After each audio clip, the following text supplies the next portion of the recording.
A continuación se muestra un ejercicio, un ejemplo, para poder determinar o realizar los diagramas de fuerza cortante y momento flector que ocurren al interior de la viga a causa de las cargas que se muestran en ella.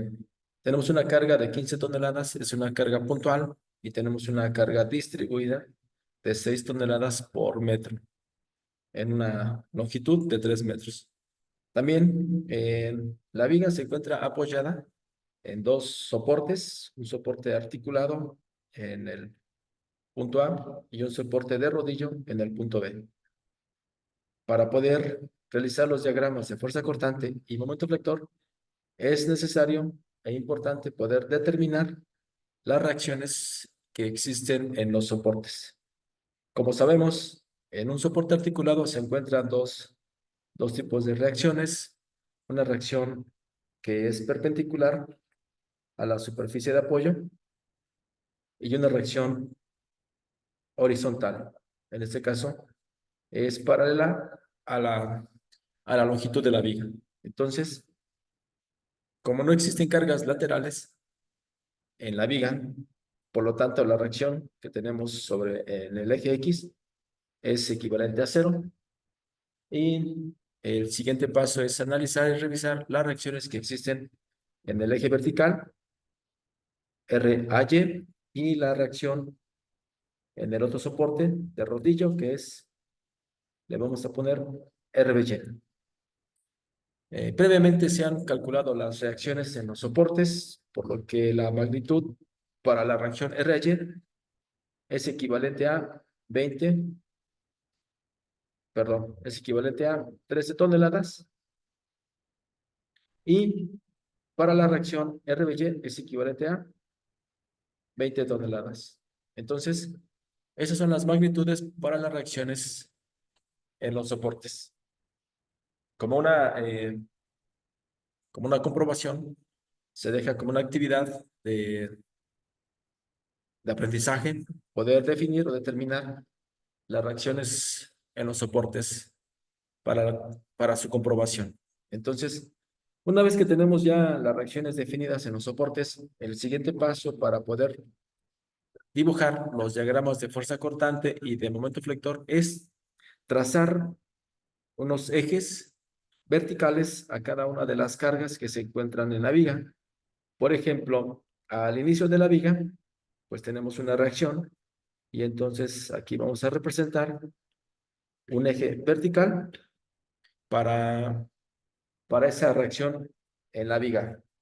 Posteriormente tenemos una carga a 3 metros de longitud, equivalente a 15 toneladas, por lo tanto también trazamos un eje vertical, y posteriormente en donde inicia la carga distribuida, ahí también trazamos un eje vertical para indicar el comportamiento de la fuerza cortante que se genera a causa de la carga distribuida. Y por último, tenemos la reacción al final de la viga, y precisamente ahí también se ubica el final de la carga distribuida. Entonces, estos 4 ejes son los ejes que vamos a trazar.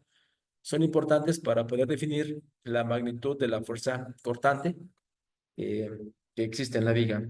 Prácticamente son podemos considerar 3 secciones que vamos a definir su comportamiento de fuerza cortante en la viga. Entonces, y posteriormente trazamos el eje horizontal para indicar a la fuerza cortante, ya sea positiva o negativa, que existe en la viga. Una vez que tenemos ya nuestros ejes verticales y horizontales, procedemos a indicar la magnitud de las fuerzas que se desarrollan en la viga. Entonces, ¿cómo se realiza el diagrama de fuerza cortante? Pues lo único que tenemos que hacer es ir trazando con rectas, ya sea de forma vertical o de forma horizontal, así también rectas que pudieran ser tal vez de tipo funciones lineales o algún tipo de alguna función representativa. Entonces, en este caso, para una fuerza cortante que tenemos al inicio de la viga, que la reacción nos dio de 13 toneladas, entonces exactamente en ese punto indicamos la magnitud de la fuerza cortante en ese punto de la viga. Es decir, a través de una escala más o menos conveniente, podemos indicar aproximadamente la magnitud de 13 toneladas en el punto cero de la viga. Entonces, si aquí consideramos que esto es 13 toneladas, observamos que la reacción es una reacción de forma ascendente, por lo tanto, se encuentra sobre el eje X positivo, perdón, sobre el eje Y positivo. En este caso, entonces, equivalente a 13 toneladas. Para una carga puntual, es importante comentar que en una carga puntual, la fuerza cortante siempre será o permanecerá de forma constante hasta que se interrumpa o exista una nueva carga. Por lo tanto, en la sección de 0 a 3 metros de longitud, en esta sección de la viga, la fuerza cortante se mantiene de forma constante. Es decir, y hasta esa sección de la viga, hasta donde se interrumpa por la carga de 15 toneladas, en este caso. La carga de 15 toneladas es una fuerza que está actuando de forma descendente, por lo tanto la consideramos como una carga negativa, y si estamos ubicados en 13 toneladas, en ese punto bajamos 15 toneladas, y en este caso, al hacer la operación 13 menos 15, tenemos una magnitud de -2. Y la fuerza cortante se va a mantener constante en la segunda sección de la viga con una magnitud de -2 toneladas. ¿Ok? De esta forma es como se empieza a elaborar o se empieza a observar el comportamiento de la fuerza cortante en esta viga. Una vez que trabajamos esas dos secciones o partes de la viga, observamos la última sección, y en esa última sección se encuentra una carga distribuida. Para una carga de tipo distribuida, la representación gráfica de la fuerza cortante es a través de una función de tipo lineal. ¿Por qué es una función de tipo lineal? Básicamente, si interpretamos el comportamiento de la carga va incrementando conforme va aumentando la longitud o la distancia de la carga distribuida. ¿Sí? Por ejemplo, si medimos a 1 metro de longitud, la carga a 1 metro de longitud es de 6 toneladas. Si medimos a 2 metros de longitud, la carga será 12 toneladas, y al final de la viga, a los 3 metros, la carga es de 18 toneladas. Entonces, conforme incrementa la longitud, conforme incrementa la longitud, va aumentando la carga. En este caso, la carga está actuando de forma descendente, y su representación gráfica en un diagrama, la representación gráfica en un diagrama de fuerza cortante es o se dibuja con una pendiente negativa. ¿Sí? En esta sección se va a trazar una función de tipo lineal o de primer grado para esa sección donde se localiza la carga distribuida. Entonces, si en el tramo anterior terminamos en -2 toneladas de fuerza cortante, entonces la magnitud de la carga distribuida es equivalente a 18 toneladas. Por lo tanto, a -2 le restamos -18, y esto nos da un equivalente de -20. Y por lo tanto, por ejemplo, hasta aquí podemos considerar que es una magnitud de -20 toneladas, Entonces, indicamos con una línea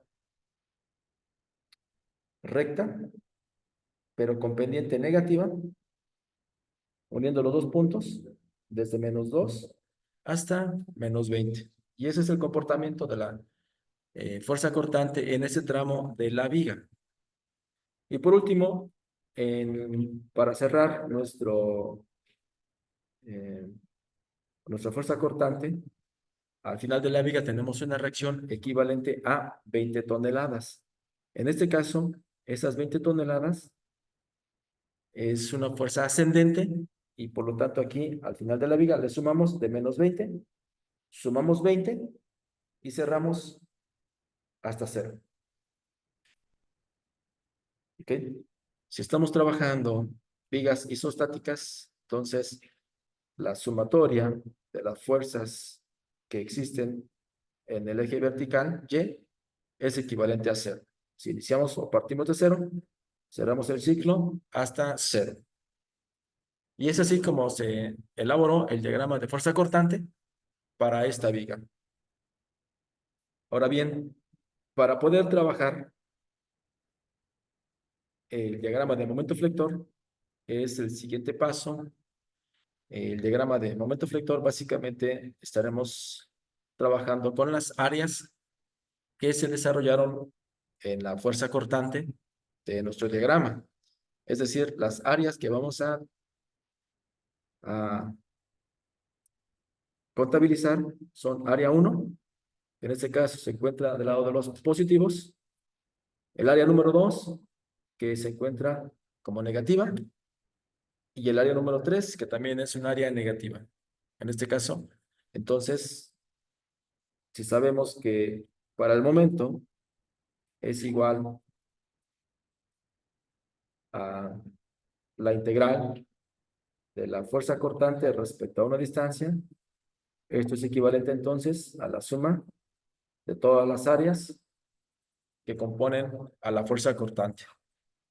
Entonces, dibujamos sobre esos mismos ejes nuestro diagrama de momento flector, es decir, aquí ya tenemos trazado nuestro eje horizontal y aquí partimos con nuestro momento flector. Partimos de punto inicial 0, desde el origen. Podemos indicar positivos hacia arriba y negativos hacia abajo. Entonces, al ir sumando áreas, podemos tener, en este caso, algunas áreas son positivas, algunas áreas son negativas y tenemos que ir haciendo la suma respectiva. Partimos desde el punto de origen de la viga y a partir del punto de origen de la viga, en el punto inicial, observamos que solamente existe una fuerza cortante, pero esa fuerza cortante prácticamente con respecto a ese mismo punto no genera momento. Entonces, en el punto inicial, el momento es equivalente a 0. Partimos de este punto inicial, 0. Ahora bien, para poder realizar la operación de momentos, entonces, con respecto a las áreas, el área 1, observamos que es un área positiva, cuya base mide 3 metros de longitud. 3 metros de longitud.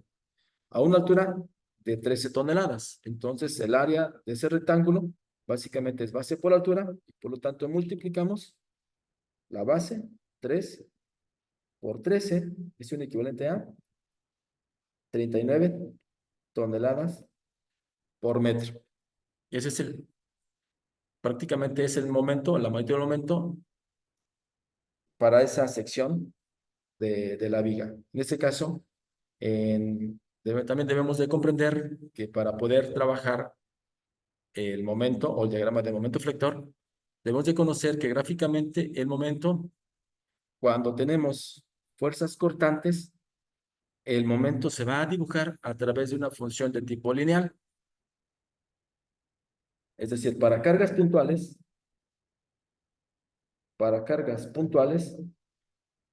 ¿sí? El diagrama de fuerza cortante se representó a través de una recta constante. Y para el esquema gráfico del momento flector, en una carga puntual, su representación gráfica para el momento flector es a través de una función de tipo lineal. Una función lineal puede ser con pendiente positiva o puedes tener una pendiente negativa. Esto va a estar en función de las magnitudes de las áreas que vamos obteniendo y básicamente su representación gráfica para el momento flector de una carga puntual es a través de una representación de función lineal.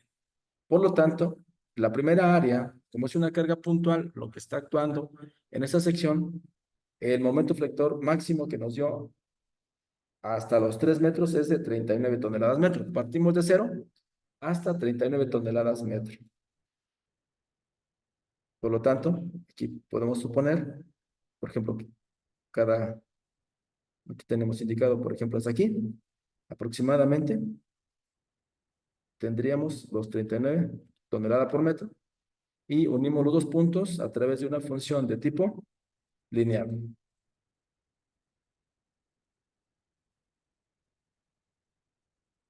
Bien, de esta forma. Y procedemos con la siguiente sección en el diagrama del momento flector. Para la siguiente sección, el área número 2 es un área negativa, cuya base también es una longitud de 3 metros. ¿Ok?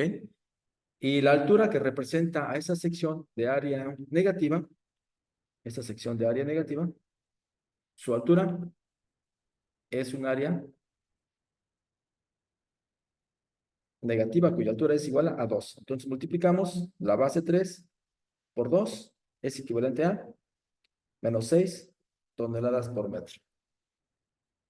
Y si estamos comentando que el momento es igual a la suma de las áreas, entonces ahora a 39 le restamos 6 y esto nos da un total de 33 toneladas por metro. La sección que estamos trabajando es también en esa segunda sección el comportamiento de la fuerza cortante. El comportamiento de la fuerza cortante es de forma constante y para cargas puntuales su esquema representativo para el momento flector es a través de una función de tipo lineal, nuevamente. Por lo tanto, desde 39 restamos 6 y ahora bajamos hasta 33.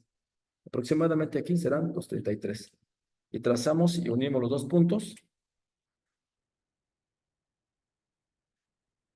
de esta manera. Y por último, tenemos el área número 3, que también es un área negativa, pero en este caso la forma que se presenta el área es un área eh, en forma trapezoidal, por lo que al obtener el área del trapecio, sabemos que el área del trapecio es base mayor más base menor entre 2 por la altura. Por lo que ahora ese trapecio, básicamente, su área es esta sección que tenemos aquí. Y cuya base mayor está definido por ese dato, la base menor, por el dato que tenemos acá, ¿sí? Y la altura del trapecio lo consideramos como esta longitud. Entonces, la base mayor mide 20, la base menor igual a 2, dividimos entre 2 y lo multiplicamos por la altura, que en este caso es una longitud de 3 metros. Por lo que el área número 3 nos da un equivalente de 22 más 2 es igual a 22, entre 2 a 11, multiplicado por 3, nos da 33 tonelada metro. Pero dijimos que es un área negativa, por lo tanto este dato es 33 toneladas. ¿Ok? Eso significa que esta última sección terminamos, en la sección anterior terminamos en 33, ahora restamos 33 y vamos a llegar al punto cero al final de la viga. Hasta aquí tenemos que llegar al final de la viga. Ahora bien, cuando tenemos cargas distribuidas, como en este caso, ¿sí? Aquí tenemos una carga distribuida. Su representación gráfica para el momento flector es a través de una función de tipo cuadrática. ¿Ok? Por ejemplo, aquí tenemos una carga distribuida de forma rectangular. Su representación gráfica para la fuerza cortante es a través de una línea o función de tipo lineal. En este caso nos dio negativa. Y ahora su representación gráfica para el momento flector, a través de una gráfica, lo estaríamos observando a través de una función de segundo grado. ¿Sí? Es decir, a través de una función de una parábola. ¿Ok? Como la carga distribuida es descendente, la carga distribuida es descendente, por lo tanto, la parábola que se mostraría aquí en la gráfica sería negativa. ¿Ok? Eso significa que en esta sección del momento flector vamos a representar a través desde el punto 33 positivo, bajamos 33 para llegar hasta 0, pero en forma de parábola, de esta manera. Y por lo tanto, ya obtenemos nuestro diagrama de momento flector. Y esto es nuestra representación gráfica para el diagrama de momento flector en esta viga. ¿Ok? En un segundo ejercicio estaremos trabajando nuevas cargas, por lo tanto, revisaremos su comportamiento de fuerza cortante y momento flector en un nuevo ejemplo. Gracias.